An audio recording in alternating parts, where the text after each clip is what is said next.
Chapter 31. Outcast. Before Solomon could protest, the bird scooped him up and took him into the sky. The golden bird carried him towards the illuminated cathedral. The fatigue from the day and exhaustion of escaping the fire caught up with Solomon. Darkness took him, and his dreams were strange and disturbing. Visions of people drowning in black ink invaded his senses. Gurgling noises and gasps for air filled his ears. He watched as dozens of pure white bodies sank into the black ink. The image expanded outwards, revealing figures trying to run away from it, but were swallowed in the black wave they could not outrun.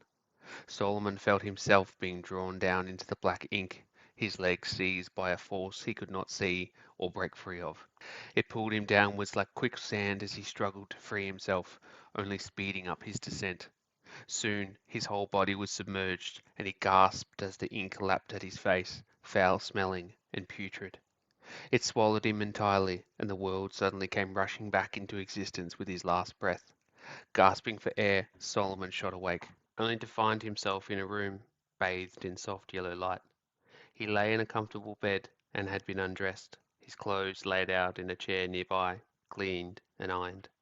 Solomon glanced around him. Stained glass windows of suns and regal-appearing people stared down at him, etched upon the glass.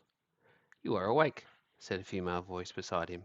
Solomon turned and saw a figure laying in the bed next to him, hoists and pulleys holding up her limbs, which were suspended inside clear plaster casts that pumped yellow water through them.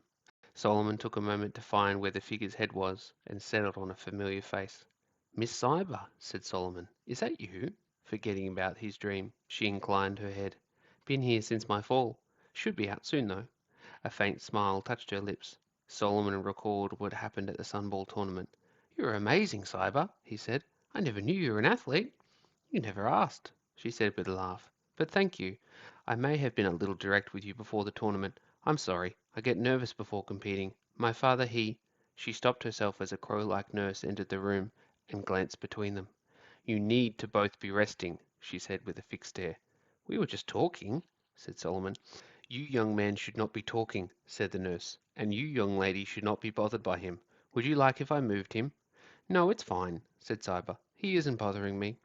Solomon stared at the nurse as the feelings of discrimination reared its head again. "All right, then," she said, with a narrowed pair of eyes fixed on Solomon. "You are expected by His Holiness soon. Dress and meet me outside the ward when you are ready to go, and please do not bother Miss Cyber. She needs her rest," she said with finality, and left promptly. Solomon glanced at Cyber, who stifled a laugh. "I'm sorry. She's normally quite nice. It seems you must have done something to offend her." "Like existing?" said Solomon dryly. "I'm not sure what you mean," she replied. "Oh, come on. It's disgusting the way you treat humans compared to that of bird people." "You must understand that a human is not something to still aspire to be like," said Cybersun.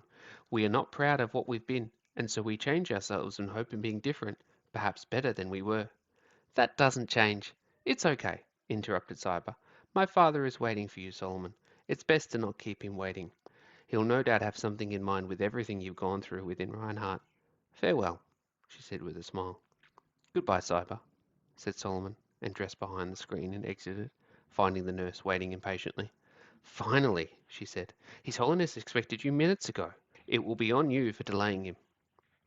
Outside the ward, Solomon beheld the interior of the cathedral, its high ceilings and tall pillars breathtaking as upon the roof glass murals were depictions that shone light through them. The interior of the cathedral had a brilliant glow like that of an inside of an oven. As the nurse led him towards the altar, set before rows of benches, staring up, Solomon saw a massive golden circle with 9 smaller circles surrounding it, each with a different depiction inside. Within the largest golden circle was what appeared to be 2 snakes encircling one another, one black and one white. Before Solomon could properly inspect it, the nurse cleared her throat irritably, forcing him to pay attention. "Now is not the time for gawking," she snapped. "His Holiness is through the teleporter. Be quick about it." "Teleporters?" repeated Solomon. "Yes, I'm not going to repeat myself again. Hurry up." Solomon walked up the steps to the altar and saw a yellow ring upon the floor, glowing instantly. "Step inside. Hurry up," she snapped. Solomon lifted his feet high above the glowing edges until he was inside and held his breath. "Well, what are you waiting for?" said the nurse. "Tell the teleporter where you wish to go." Solomon felt a flush of anger. "Had I known that, I would have," he thought to himself. "His Holiness," he said aloud, and the scene before him dissolved, like water being thrown on a still wet painting. He watched as a new one rose up before his eyes, a field of yellow flowers and a figure sitting amongst them. Stepping out of the ring, Solomon walked amongst the flowers, noticing the warm sun on his face and a clear yellow sky overhead. "You have come," said His Holiness, with his back once more turned to him. "I expected you earlier." "I was delayed," replied Solomon. "By my daughter," said His Holiness with a smirk in his voice. "You lie. I see and hear all, Solomon. You seem to have quite an interest in talking with her." Solomon flushed. "She is a Sunball champion," he said honestly. "Plus she seems nice," he said. "I would warn against feelings of the heart for her. Individuals such as yourself have no business courting royalty. Her father would forbid such things, if he had any sense," he said almost to himself. Solomon was perplexed. "What did you want to see me about?" he asked, hoping to avoid the man's riddles again. "Your cooperation. It seems you've caused quite a stir in Reinhardt. It is causing a lot of noise within the people, both bird and man. I'm wanting you to depart these lands, lest you cause more chaos. I do not want the division you embody to give the lower class humans a reason to fight back against the bird class. I have worked hard in making it so that we have order. It is not going to be ruined by an outsider," he said sharply. "Those men burned down the hotel," said Solomon. "Those birds were the ones who antagonized the crowd. The humans have done nothing wrong," he said, feeling his anger come forth. "There is your side, my side, and the truth, Solomon. I care for what only suits the story I'm telling, not your story. Yours may continue outside of Reinhardt with the rest of your fellow travelers," he said, still facing away from him. Solomon felt himself go hot with rage, wanting to scream in frustration. His motions now unhinged, he stomped across the grass where the old man sat, coming around to face him. His Holiness had his eyes closed, completely oblivious to Solomon's presence. "What would you do with your anger, Solomon? The one you worked so hard to tame?" asked His Holiness, still not opening his eyes. "Would you hurt me for the sins of those that live within Reinhardt? For what the city represents? Would that fix anything?" he asked calmly. Solomon felt his emotions swirl around, trying his best to rein in his temper. "Your feelings control you, Solomon," said His Holiness. "Do not act on their behalf. You must work harder at simply noticing them, not acting upon them. Go on your way peacefully, and no harm will come to you," he said calmly. "And if I don't?" said Solomon, breathing hard. "A lifetime atop the heights, or worse, though I could have you put there for simply threatening me. However, I will allow your little tantrum, seeing as you'll be escorting our most prized possession with you as you go on your way," he said, opening his eyes, the sight of them blinding Solomon, averting his gaze. "What possession?" said Solomon, confused. "It seems your quest may have some merit. My eyes across Gaia have seen movement that bears investigation after what happened at the Sunball tournament. My daughter will be leading the scouting mission, along with our Edge." "Your daughter in the Edge?" Solomon blustered. "Of course. There is no one I trust more than her with its safekeeping," he said plainly. "You will await her recovery and depart then. I expect she will fill you in on all the details." Solomon didn't know what to say. "You may leave now," said His Holiness. "Oh, okay," said Solomon, who hurried across back to the teleporter, stunned at what had just transpired. Back inside the cathedral, he was met with another surprise. "Cyber," said Solomon, looking at the woman standing before him. "Seems we have some business to attend to," she said. "We will leave at once. Here." She pointed at his head, and Solomon felt a connection to his own mind link. Opening the received information, he learned that the device found inside Cockatoo Collins had come from the storm cloud he'd seen atop the Howling Heights. He was to go inside with the Edge and investigate. "Wait," said Solomon loud. "You want me to go inside that storm? What better way to find out what's going on in there than you?" Solomon paled. "But no one comes out of there," he recalled. "Not anyone from here," she corrected him. "My father seems to think you won't be affected by it. He says he's seen other colored people, outsiders that came along with you, enter the maelstrom, with different edges." Solomon explored the information once more, and saw footage of figures walking towards the swirling grey clouds. He could not tell from the footage what colors they were, but they appeared to be holding something. He watched as the maelstrom parted as they approached, allowing them inside, only to close behind them. "What happened?"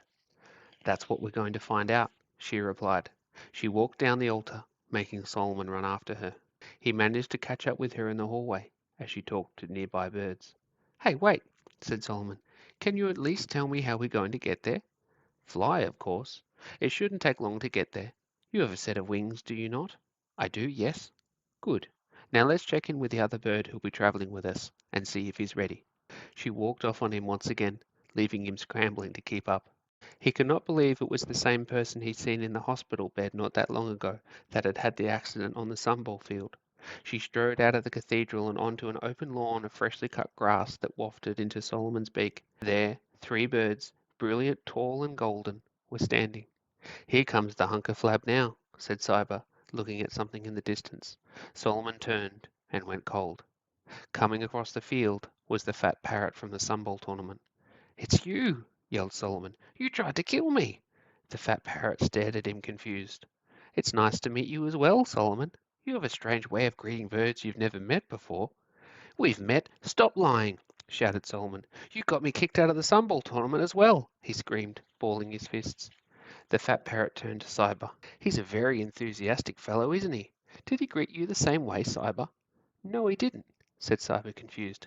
Are you sure you've met this bird before, Solomon? I swear on my life, he tried to beat me up and then tried to kill me, accused Solomon. The fat bird laughed heartily.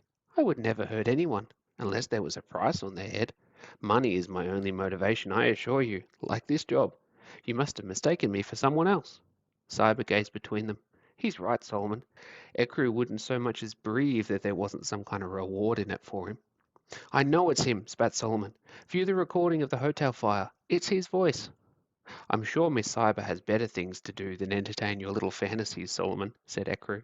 I wonder if we should be getting on. It's a long way, and you've delayed us long enough. Agreed. We fly, said Cyber, turning away and tending to her bird, leaving Solomon and the fat Ekru staring at each other.